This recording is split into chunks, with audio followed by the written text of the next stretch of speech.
Well, good morning, everybody. Welcome to the Underhood Show presented by Mel Hambelton Ford. My name is Phil Nightingale. I'm the general manager, and Josh Prophet, our service director. Morning, Josh. Good morning. Beautiful day, sunny and 70, right? Yeah, sunny and 70. Somewhere, just not here in Cake Land. But, hey, it's a beautiful Saturday morning. It's a call-in show, ready to take your calls, answer your questions, whatever it might be, anything ailing your car, tires, brakes, batteries. That's what this show is about. But we kind of get off track a lot of times, don't we, Josh? A little bit. But that's okay. Hey, we're here to answer your questions, anything ailing your car, tires, brakes, batteries, anything you don't understand about your car. I know you can get on Google and Google a lot of stuff, but boy, sometimes it's going to take you down the wrong path. That's for sure too. I love to talk about new products, anything in the racing world from that standpoint. And we can talk and questions, and you get a great price package. Only show I know you get paid to call in on. $130 package as always, Josh. What's in that package? So we're going to mail it out to you, but it's going to consist of the works, which is an oil change and tire rotation. We use Motorcraft oil and filter products here at Mel Hambelton Ford. While we're performing that, you're also going to receive a multi-point inspection where we check over the brakes, tires, steering, suspension, all the safety-related components on that vehicle. You'll also receive $10 to Mel's Diner, so you can get yourself something to eat and drink while you're here with us at the big corner.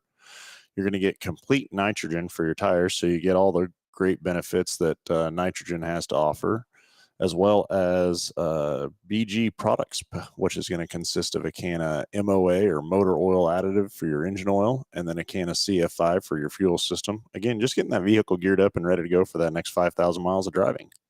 All right, let's get the phones ringing. 316-462-3673. Hey, that's the number right here to the front desk at the dealership. The girls, let them know you want to get passed into the show, and we'll patch you in here. We'll get your question, get you that price package mailed out to you, valued at over $130. And why we say it's worth more than $130, it says who can put a value on that multi-point inspection. If it will help you prolong a life of your car, keep it from having a no-start situation, keep it from breaking down on you at the right time, at the right place, which never happens from that standpoint. So let's get the phones ringing. 316-462-3673. Morning, Delbert.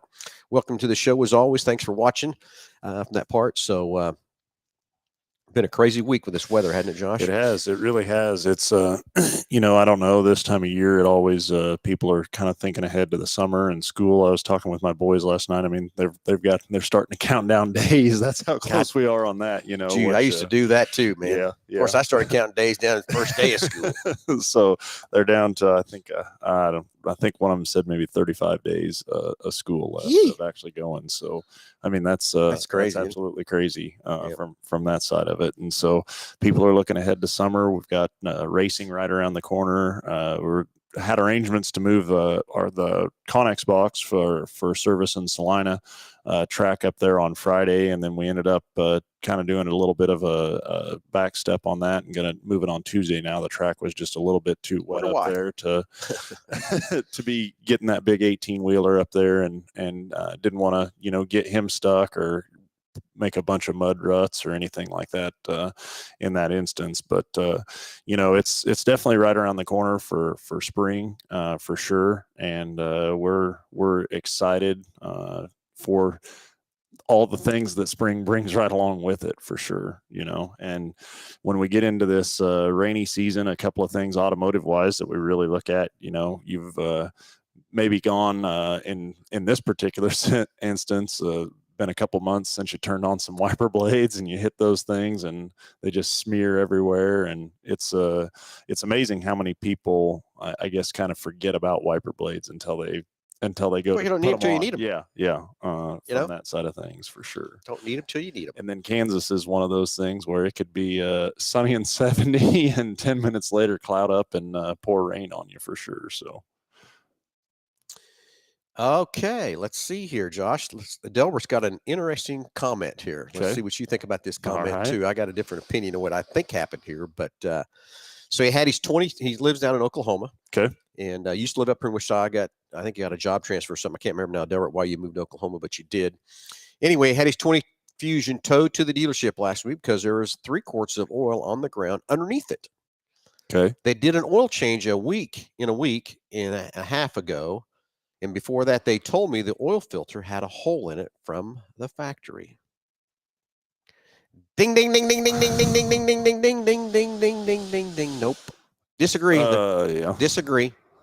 Hate to tell you, Deborah, but I've never seen a hole in the oil filter in my entire life. But I will tell you, I've seen a lot of double gaskets. We've done it here too. Doing that stuff or left it loose. We've done that too. We made mistakes and everything else from that part, but never seen. If it had a hole in it from the factory, you know what, Delbert, it'd have been leaking from the day. I mean, the second the motor started up. I don't know how you feel about that, Josh, or whatever, but yeah, certainly. You know, I get into. I'm sure the gasket or the filter was either double gasketed one, or the other thing is it wasn't tight enough, and as you drove it, you know, it loosened up more and then started to leak from that side of things. So I'm sure that's probably what happened. Along those lines, and we get into situations where we just had worked on something. Let's take a valve cover gasket, for instance, and we put a valve cover gasket on, and then the customer leaves, and then they end up bringing it back, and there's I guess basically misinstallation of the valve cover gasket. Ford views any type of gasket warranty like that, or a filter warranty like that, there's really no parts warranty on that until there's a little bit of time and age behind it on mileage, because they're going to look at it as misinstallation. If there was a defect in that gasket during the installation, as part of the installation, there's a visual inspection that should take place, and you should have noted that during that installation of any type of defect and not used it. And so that's the stance that Ford would take along that. And so, you know, it does happen, unfortunately. So, yeah, I get it. Yeah. So Gilbert, as much as I hate to say that's, if it had a hole in it, it'd have been leaking from the instant it started. If you did double gasket or whatever, that thing would have leaked. It probably help for a little bit sometimes, but I've seen the double gaskets just immediately start leaking. Yeah. But I would bet they left the filter, didn't just get it quite tight enough and snugged it up or did something like that, and then it made it a little ways before it started leaking. And luckily, Delbert, it happened to you sitting there instead of running down the road. Because if you didn't run down the road, you lost your motor. There's no doubt about that. You'd never been able to shut it off quick enough to save it. By the time you knew the oil was getting lower, the oil light come on, by the time you got it shut off, because the oil pressure goes to the filter first, then to the motor. So you'd have been just pumping oil out and the motor would have had nothing. Yeah. From that part. So anyway, gosh, got a text coming at me, Chris. They are, aren't they? Coming at me and everything else there from that port. Morning, Jim Petty and Mr. Petty.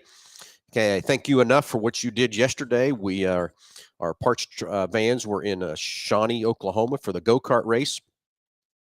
And we took enough inventory that we thought we had and needed to take care of everybody.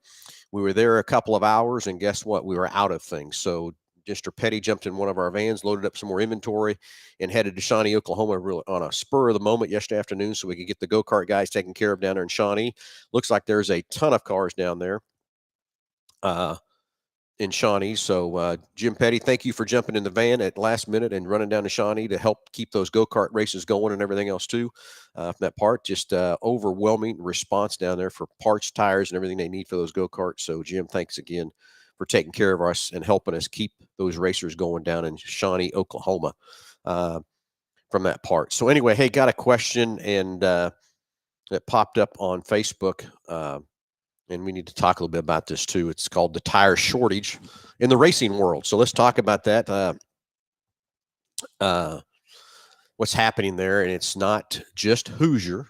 It's American Racer too. It's everybody's tires. And it's a common denominator of what's happening. It's called a supply and demand. Our demand is higher than what these tire manufacturers can produce. The second thing is getting materials.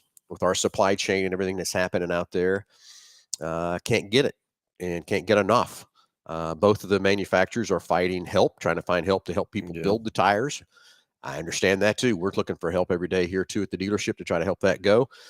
Is it going to get concerning as we go through the year and stuff? Yeah, I think it is. I think it's going to get very concerning. And I hope we don't have to cancel too many races. I already see that there was one race down south that has been canceled. Hate that with a passion.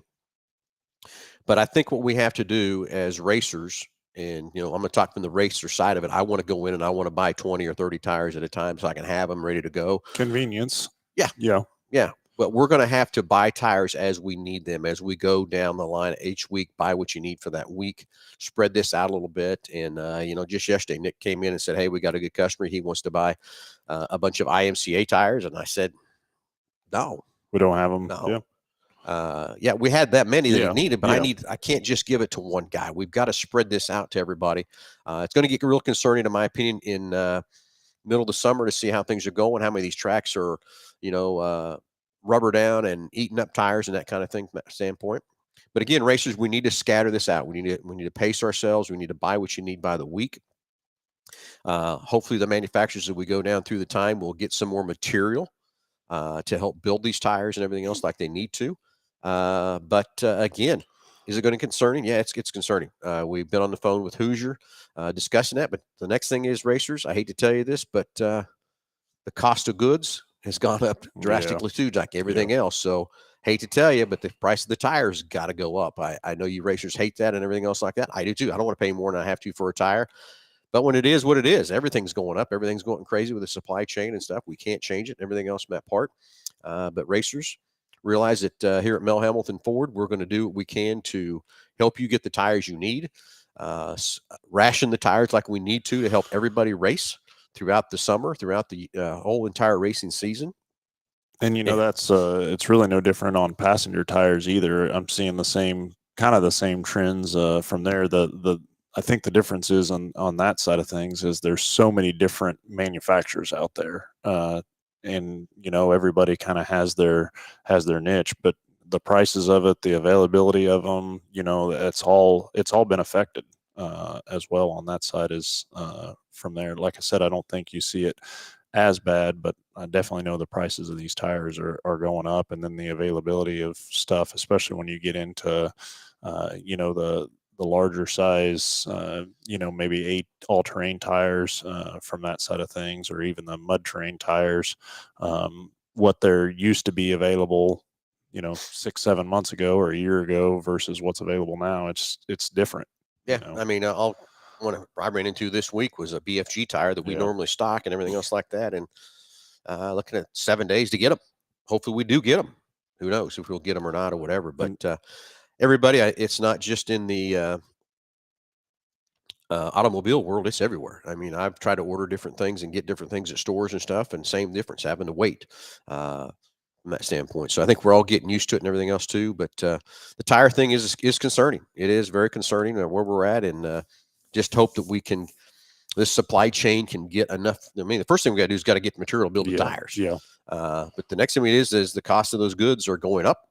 And so in turn, the price of the tires got to go up and everything else too, just to keep building tires. Everybody wants to say Hoosier and American Racer is ripping us off, whatever. No, it's guys, they got to stay in business too. They got a business to make a profit to sell the tires, but the cost is so much for to build a tire. They've got to recoup that back and forth. If you want that product to be available the next time you go to buy it, exactly. They got to be able to make enough to do what they need to do on their end to keep producing it and shipping it and stuff like that for sure.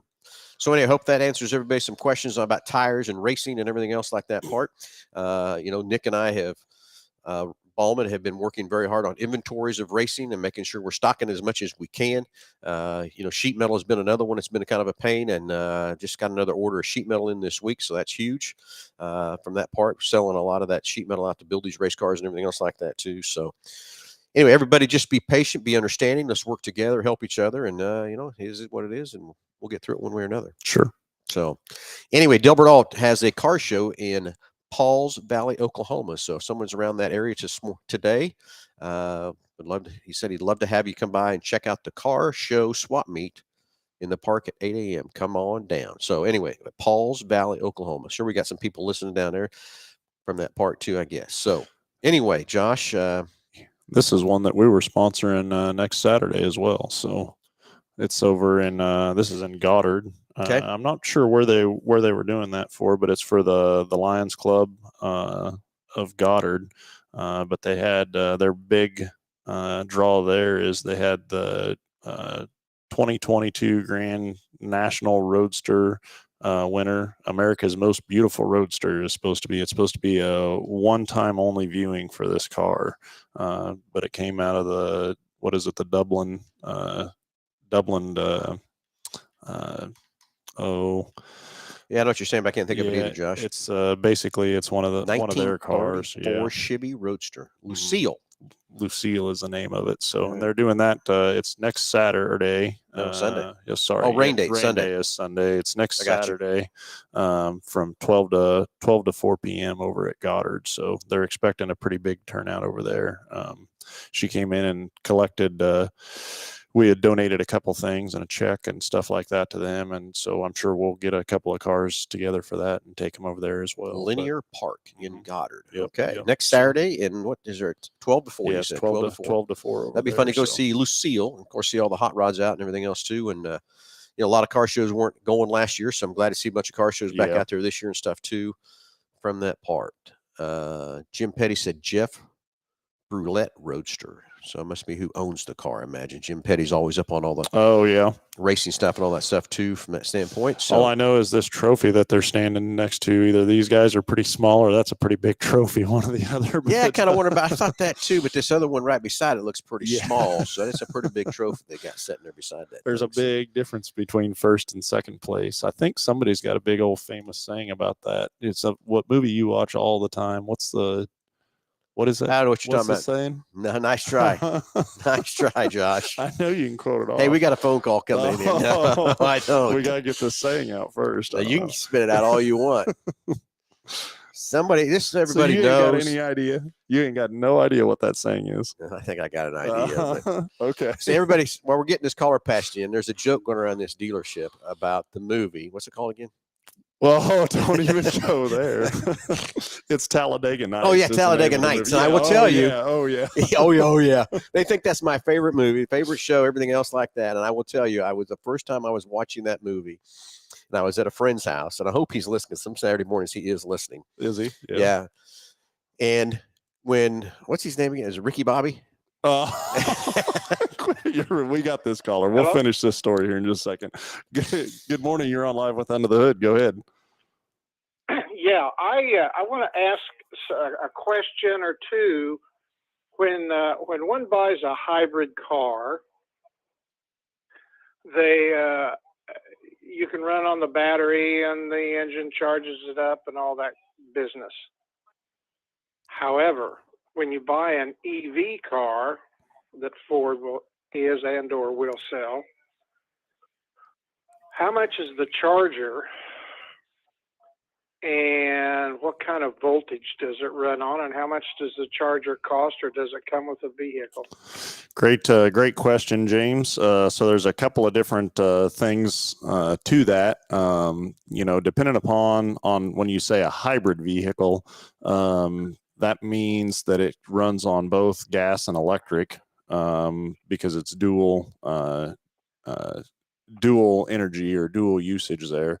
There are a couple of different types of hybrid vehicles. There's hybrid vehicles that they have a gas engine and then the electric assist. In those cases, the gas engine will actually recharge the battery as it's running, but then also as you're braking. They call it regenerative braking, and it's actually sending voltage back into the battery from that side. Then they have the next level of a hybrid, and it is a gas engine with an electric engine and the batteries and stuff like that. But then you can also plug that one in from that side of it. And so the first version is not going to run on the electric all by itself for very long. The second version will run much longer on the fully electric portion of it, by itself under the electric side of it. Now you can plug that in, and then there's, like you said, there's different voltages of chargers and things like that. When you get into that version of it, typically the vehicle comes with a home charger that plugs into a 110 outlet. And then with that, they have an upgraded charger that typically runs on 220 volts that a person, it's a residential use charger, so you could wire it into most homes from that side of it. And then they have a like our Mustang Mach-E now, and then the Lightning that's coming. We've got Transits that are going to be here before too long, and those are fully electric. So there's no gas engine in those at all. And again, those vehicles come with a 110 charger that you plug in for home use, but then you can purchase an upgraded charger, that 220 volt charger that would charge the vehicle a little bit faster as well. What do you know how much the upgrade costs? So the chargers, and this is one of the things that we looked at down at NADA when we were down there, is there's so many different variations of chargers out there. You can find a price point for just about anything, but I'm going to say anywhere from probably $1,000 to $2,200 range wise. And then, as far as installing that charger in your home, there's so many variables to that, right, as far as, distance to a breaker and availability of that load of a circuit and stuff like that. So that side of it is a much more variable, estimate for sure. And the other thing is about, we still learning. This electric thing is going to, what we're doing today is not going to be the same thing we're going to be doing in a year from now and 2 years. For the technology is going to change. These chargers are going to change, I believe. But what we know right now is these chargers, the slower you can charge one of the batteries, the longer that battery is going to last. That can change over time. I mean, I kind of remember the cell phones being that way. You'd have to let them run all the way down and all that different things, and things change from that part too. But, Josh, you did a great job explaining. I mean, there's so many variables here on what we can do on these chargers, but the 220 is the way to go for sure. The 110, if is a very slow charge, and can take, depending on the vehicle. I mean, I've seen the Mach-E's take 24 hours. Yeah, but it depends how low you get it before you start trying to charge it back up too. You let a Mach-E get way down to almost nothing, it's going to take probably a couple of days on 110 to get it back to where it needs to be. I think the 220, if you went all the way down, you're probably at least 12 hours on that side of the coin. It about, pretty close to it, but it about cut the time in, I'm going to say almost half, going from a plug-in charger to a 220 charger. And then in addition to that, now they have these, high performance charging stations, almost like a fuel station.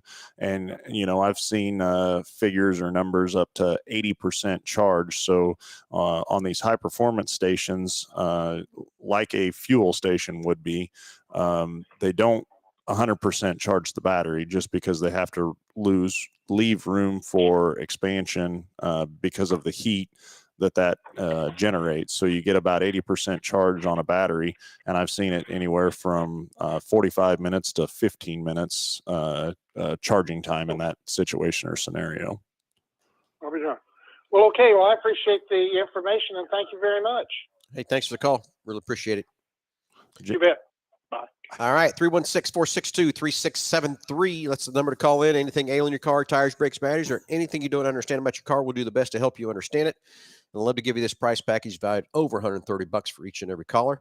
And Josh, as we were before we went into that call, we were talking about your favorite. No, it's not my favorite movie. Not at all. I don't know how we got there, but okay. What's the name of the movie again? The movie is Talladega Nights. Oh, that's right. Talladega. Yeah, that's right. What's the guy? Is it Ricky Bobby? Oh, Ricky Bobby. Yeah. Forgot. Yeah. Anyway, so the very first time I'm gonna, and I still am putting my hand on the Bible, whatever you want to do. I have never watched that show from set down to the end. I can't do it. So anyway, the very first time I was watching it was a Saturday. I believe it was a Saturday night. We put it on. I was at a friend's house, and Ricky Bobby wins the race going backwards. And I'm thinking, no. And my buddy Todd looked at me and he goes, "We just lost Phil." And I said, "Yes, you did." So I guess there is some pretty funny thoughts in there, right, Josh? There is quotes and things. So yes. You want to give the audience today a few quotes or anything from Ricky Bobby and stuff? Get them up to date on what's going on. I'll give them to them, but No, I don't. I know you want you to think I want to know, but I don't. I have never watched that movie from start to end. I've seen bits and pieces of it here and there and all that kind of stuff. And the whole if you're not first, you're last is that's true. I'm all over that so too. That's what I was referring to when I was looking at the first place trophy here. Yeah, I get it. The second place else's trophy here. Because the second place is the first loser. Yeah, the size of this first place trophy, I'm gonna guess by the size. If that guy's a normal sized guy, that's a 12-foot trophy. And then the second place that's sitting here next to it, it don't even come to the. That's center. Ricky Bobby's trophy there, second place. It don't even come to the center cap of that wheel down there. So there's a huge difference. All right, we gotta roll on off this Talladega. Now, we got a question over here from Amanda. How about what's your favorite quote from Talladega Nights? I got one. No, not you, the viewers. Oh yeah, hey, let's do that. Yeah. Hey, favorite Talladega Nights comment or quote, whatever. Call in the show, you get the price package for that. I've got another one. Oh God. Okay, we got a question here from Amanda. Hey, Amanda, I appreciate you not wanting to call in, but we love for the phone calls to come in to keep the conversations and everything else going. But let's answer Amanda's question. Okay. How important is the heat shield to your vehicle, and how much would they cost to replace? That is an excellent question, because we all the time. In fact, I just dealt with an issue with a heat shield yesterday. So a couple of things with the heat shield that these manufacturers put on these vehicles. To start off with, they're trying to meet CAFE ratings. So fuel economy is a huge thing. So they're trying to get the wind or the rolling resistance or drag where they want it to go. So that's probably one of the huge functions of the heat shields from that side. The other side of that is, in addition to getting the resistance down or the rolling resistance down of the vehicle, but they're also wanting to get that air where it needs to go to cool components. Whether that's exhaust, whether that's, engine components, differentials, transmissions, whatever. And so, and then the third thing or function of these heat shields is, I see a lot of times the heat shields will support other components, or almost act as, I guess support is the best terminology to do that. So like a underbody heat shield a lot of times will support or attach to the front bumper, and it keeps the bumper from moving around or flexing.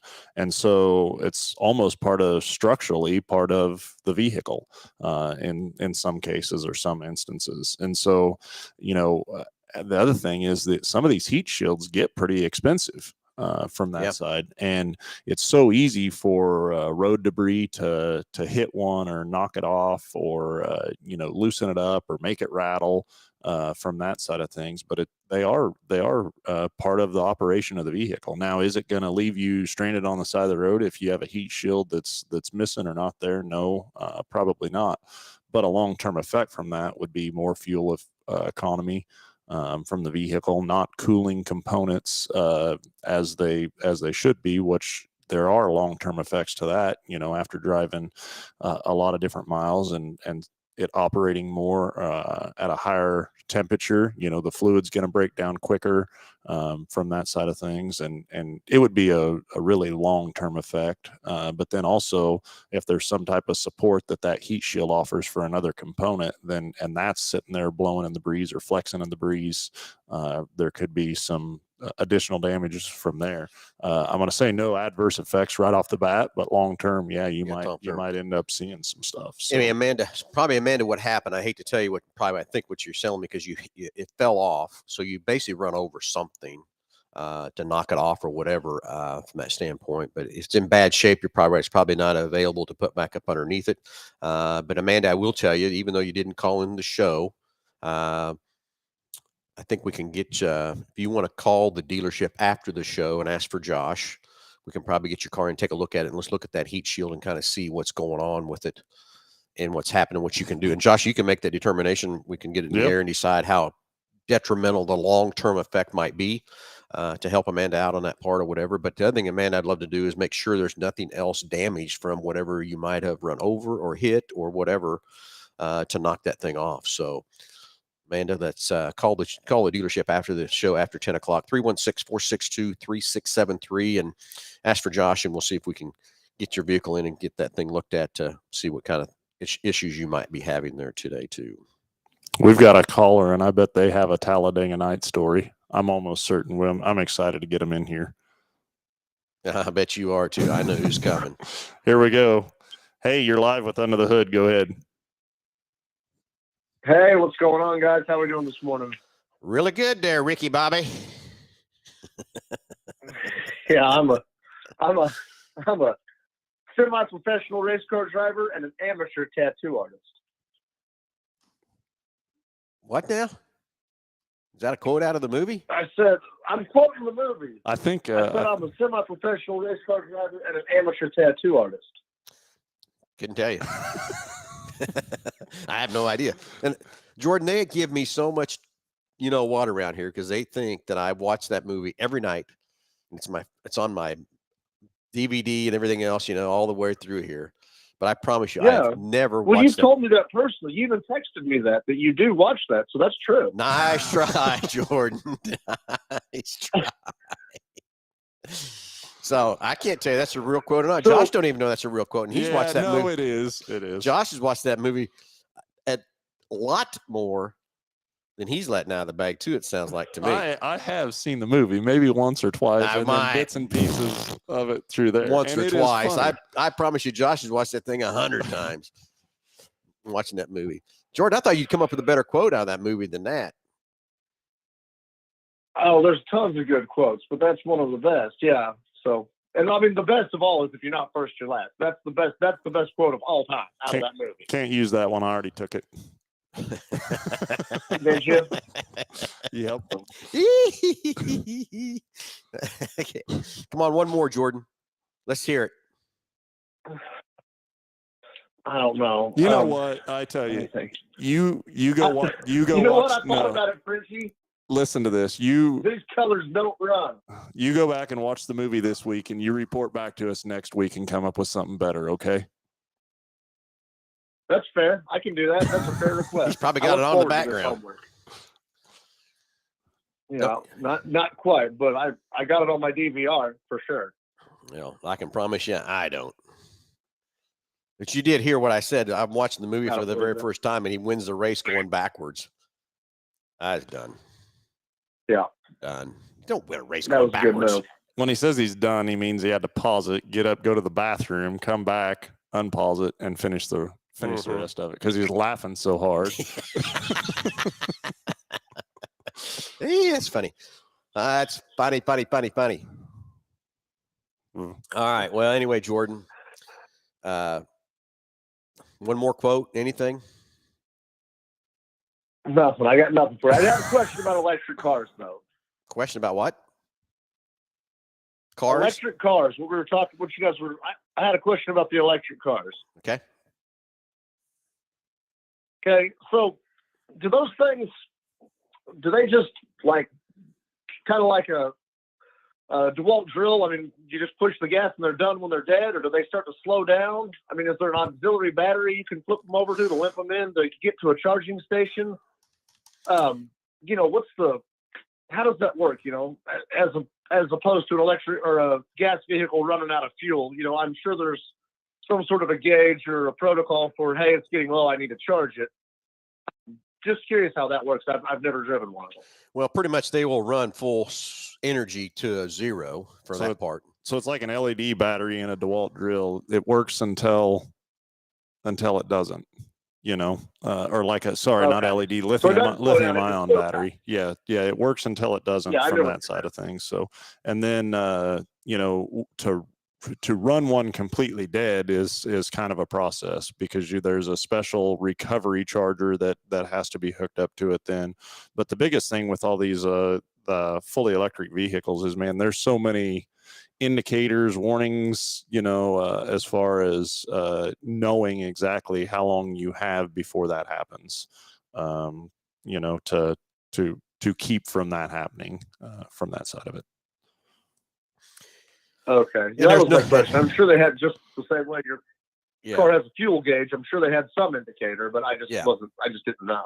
Yeah, and there's no auxiliary battery to kick it back in for reserve or nothing like that either from that part to keep you there. You just got a good range. It's pretty accurate on how many miles you got before it's going to run you out of juice and all that kind of stuff. But the biggest part is it's kind of like I tell people with gasoline when it's cold out, don't let it get below half a tank. That's kind of the same thing on electric cars. If you can keep it charged up as much as you can all the time, it's the better way to go.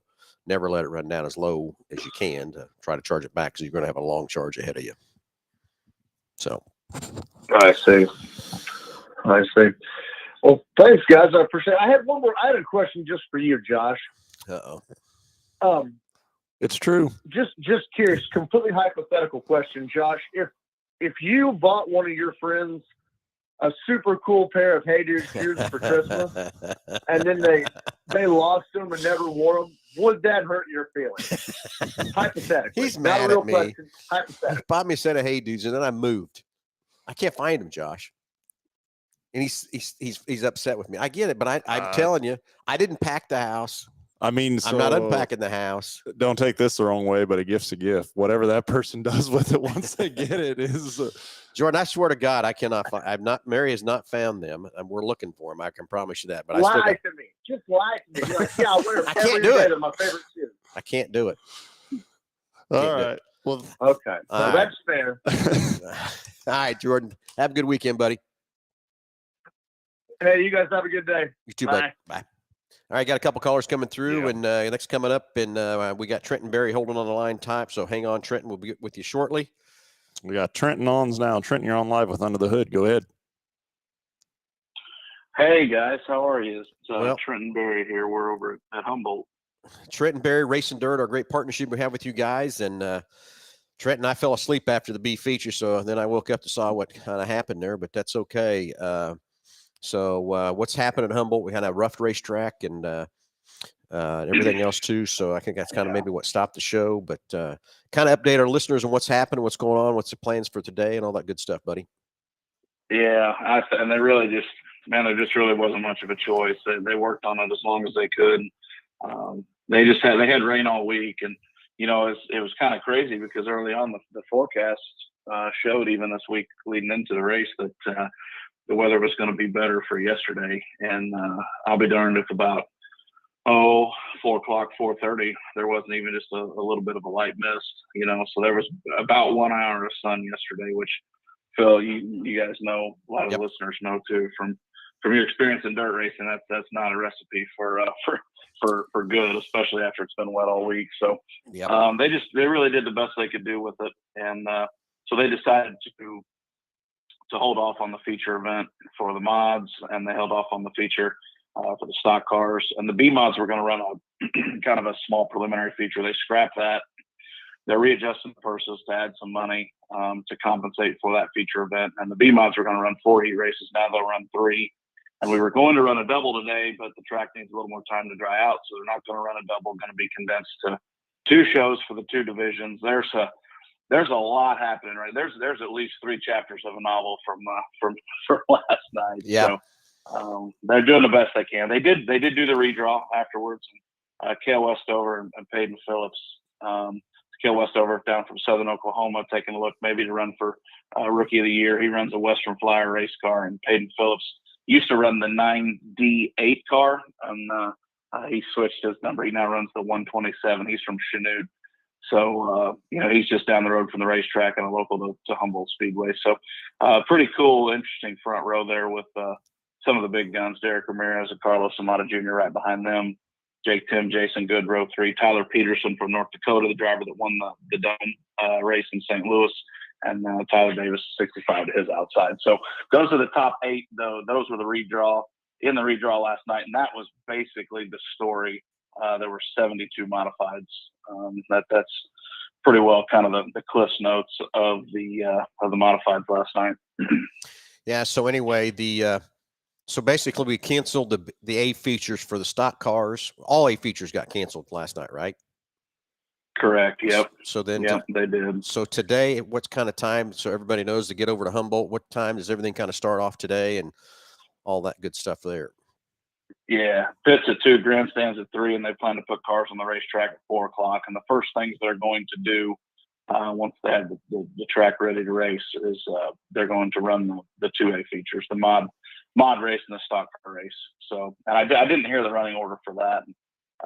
then they'll run another round of B-Mod heat races as well. So they'll qualify on 3 heat races instead of 4. So, man, Phil, they're doing the best they can here. This was a tough one, man. This one is.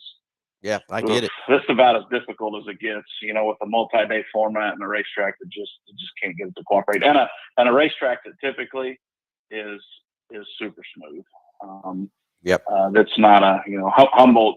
Yes, people say, hey, what about Humboldt Speedway? You would never classify that as a choppy, rough racetrack. That was never that place's MO. No, I get it. Just Mother Nature rained on that thing so hard and everything else like that. And I know John Allen did what he could to get things up there and running as hard as he could. We were watching from the couch last night, watching things go on, and it was pretty rough. But I see the equipment, I see what they were doing. I know they tried, and it is what it is. You just got to adjust, and I'm sure you guys have done the best you can to adjust and what you need to do so today we can have some exciting races and stuff down there, and stuff too, Trenton. when I can get out of the store today, I'm coming. So I'll be down there to see what's going on and cheer on my Mel Hambelton Ford crew teams down there that are running and stuff too. And of course, got a lot of friends and stuff and acquaintances on the other teams and stuff like that to go down there and say hi to those guys and everything else and wish them luck and all that kind of stuff too. So basically cars on the racetrack at 4:00. Is that what you said? Yep, 4:00. And that'll be great, Phil. I know everybody will be excited to see you. So that'll be just stellar. Yeah, so I text you because I thought maybe you'd probably be asleep because I'm sure you had a late night last night, but from that part. So thanks for calling in and excited for tonight. What can happen? What's going to go on? Should be some exciting races and stuff too. And I can't thank you enough for the partnership with Racing Dirt. And you guys do a fantastic job bringing a great show when you can't get to the racetrack because it was a good show last night as we were watching. You bet, man. I appreciate that. Grateful for that as well. And hey, don't ever worry about calling early. It's I got a kindergartner that is at 6:30 every morning, and we're out the door by about 20 minutes after 7 to get him to school. And so I get to go race on the weekend, but you can't shut that domestic duty off when it's time to go race. You know what I mean? So It's just I've morphed into a world where 6:30 it is. That's just that has become my lot in life. Where I come from, I call that an alarm clock. A little 6-year-old alarm clock. Yeah, it is, and he's pretty well Johnny on the spot. Yeah. Oh yeah, been there, done that gig. Hey, very important question. What's your favorite part of Talladega Nights? My favorite part of Talladega Nights. See, he's laughing. Phil is on edge, that's his movie. So my favorite part of Talladega Nights is not so much a one-line movie quote or anything like that. So and trust me, that thing is full of those. My favorite thing is how just a total doofus, right? Like Will Ferrell's is just a total goon in this race or in this movie. The fact that he just scores an absolute bombshell by his side because he drives race cars that is like, guys, I'm not even kidding. That is my favorite part of Talladega Nights is how this total doofus gets this supermodel, and it's all because he drives race cars. Yep. And then when he can't drive anymore, she's gone. Gone. She gone. She gone. She left him faster than 40-lap old tires. Yeah. Oh, that's too funny. That is funny. Yeah. So that's my favorite part of Talladega Nights. Perfect. Awesome. I love it. Well, anyway, Trenton, thanks for calling in. Really appreciate it. Hey, everybody, tune in to Racing Dirt tonight if you can't get to Humboldt Speedway to watch the USMTS, the B-Mods, and the stock cars run around Humboldt Speedway. But again, Trenton, you guys put on a great show. So if you can't get there, get on Racing Dirt and you get any application out there. That's what I love about your program, Trenton. I don't care where you're at, what you're doing. Because I will tell you, I was driving home from my daughter had an event at her sorority house last night, and I had my cell phone on watching Racing Dirt as I was driving home. So yeah. So that's great. Hey, we try to meet you where you are. You know what I mean? Aim to please, right? That's right. Well, Trenton, I'll see you this afternoon sometime when I can get out of the store and get up there to Humboldt. And again, thanks for the great partnership with you guys and everybody at Racing Dirt. Really appreciate it very, very much. All right. Same. always grateful for you guys. Thank you so much. All right. Have a good day. You too, Trenton. Thanks for the call, buddy. All right, 316-462-3673. Let's get it going. I'm switching again gears here because Jim Petty's got the best thing for us right here. He says, I've got some great Talladega stories that are even better than the movie. Actual Talladega Nights. Well, he knows. Yeah, have him give us a call. Mr. Petty, I'm with you 100%. Good morning, Jason Cox. How are you? And Mr. Sheridan's on here getting kind of crazy here. Yeah, Phil's on his phone. No, I wasn't on the phone. I was just watching the phone. I wasn't on it. We got another caller coming through. I don't know. He's been on hold for a little while. So nope, here he is. Ed, you're live with Under the Hood. Go ahead. Hey, good morning, guys. Good morning. I've got a question for you. I've got a 2019 Mustang with the EcoBoost in it, and I've been hearing stories and seeing things on YouTube about a fuel sensor that runs along the back of the motor there that on the earlier EcoBoost, like the 15s and 16s, 17s, that was causing the motor to run lean and causing major problems, and it needed to be changed.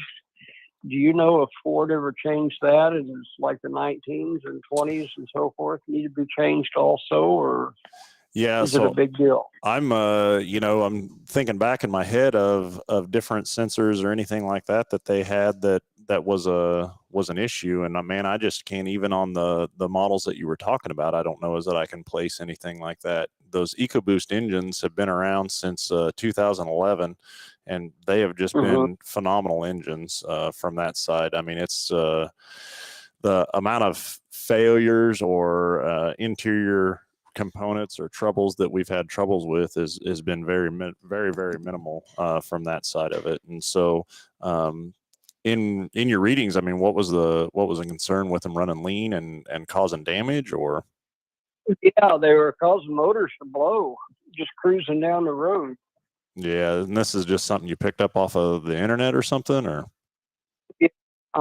Yeah, I cannot think of anything at all as far as them running lean or causing any type of damage or anything along those lines. Like I said, what year's yours? Mine's a 19. 19. Yeah, I've not run into any situations that I can think of where they were lean and it caused any type of internal damage or anything to those things. But they're definitely well-performing engines for sure. So is that your first one, or have you had multiple ones? It's the first one I've had in the Mustang. I had the same motor in a Ranger, and then we had the 2.0 in the Escape, and then I got the 3.5 in pickup. So yeah, I'm an EcoBoost fan, and I was really surprised on a Mustang how well it runs. You know, I've had the 5.0 in many Mustangs. This is the first EcoBoost I bought, and I'm real happy with it, especially with the cost of fuel right now. So yeah, those direct injected engines like that, they really do a phenomenal job. When you get the torque and horsepower and performance out of a V6 that V8s typically put out, it's pretty impressive for sure.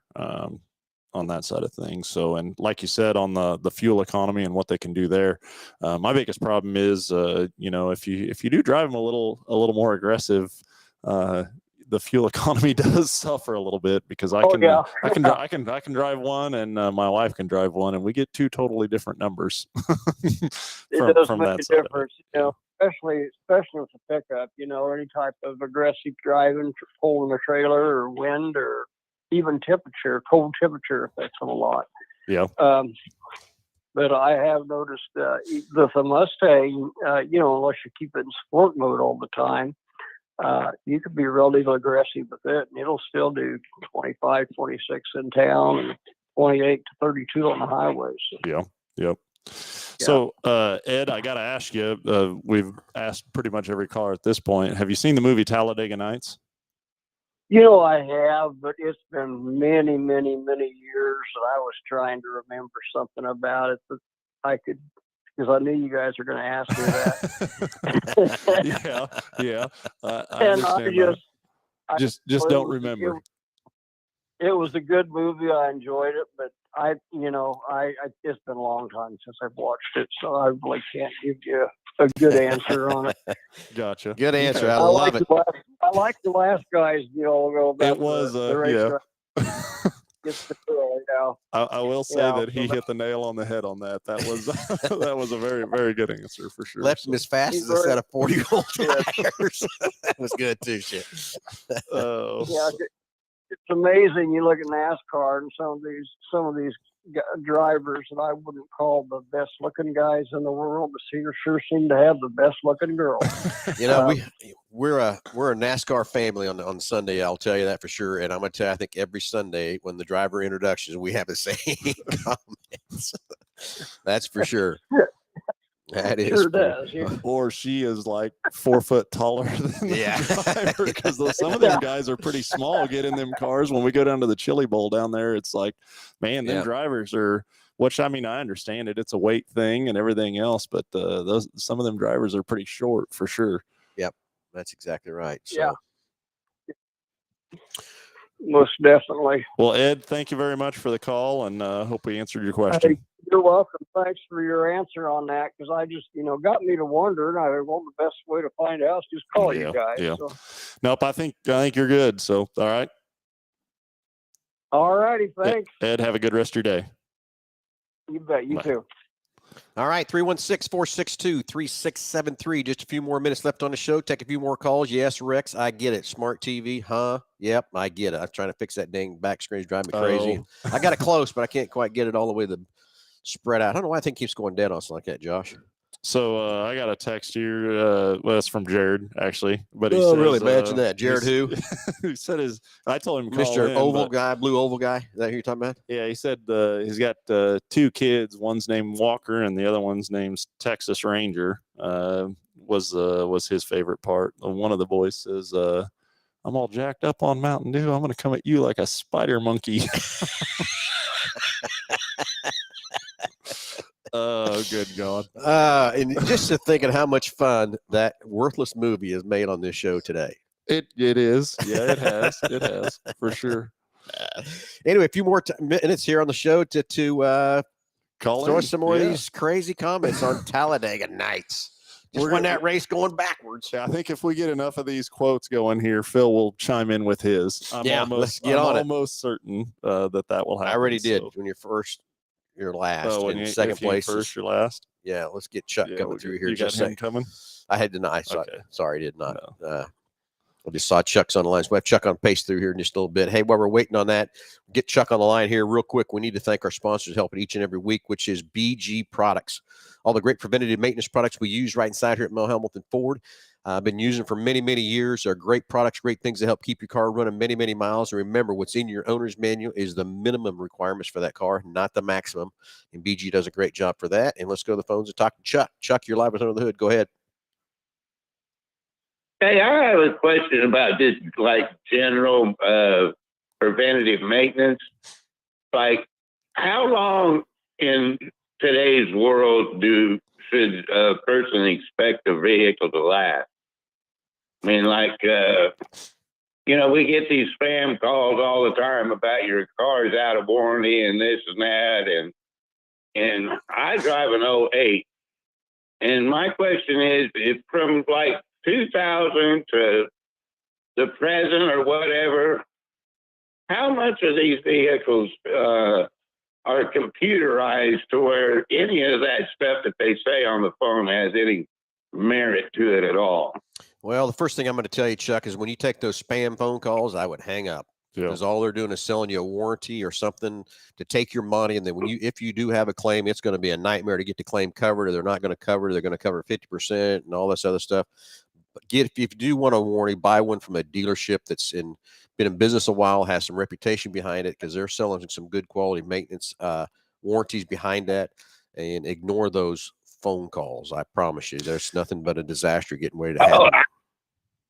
Well, I never acted on that at all. I'm just curious about how much of these things are really computerized to where they can't be fixed.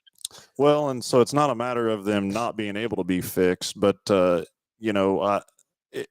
So first of all, I guess the extended warranty side of things is you really got to watch and get what you pay for, and make sure you go to the right source for that. Because if you listened last week, we talked about a issue that we had in here, and they literally sent an inspector out on 3 different occasions on this independent aftermarket warranty and did not pay the claim. That's all they wanted to do, was not pay it. They were doing anything they can to not pay it. But as far as your question on the older vehicles and how many miles they'll go and stuff like that, man, these vehicles will go a tremendous amount of miles in time. It's just maintenance. Good preventative maintenance is what's going to make that happen. And that multi-point inspection that we talk about each and every week is so valuable to make that happen.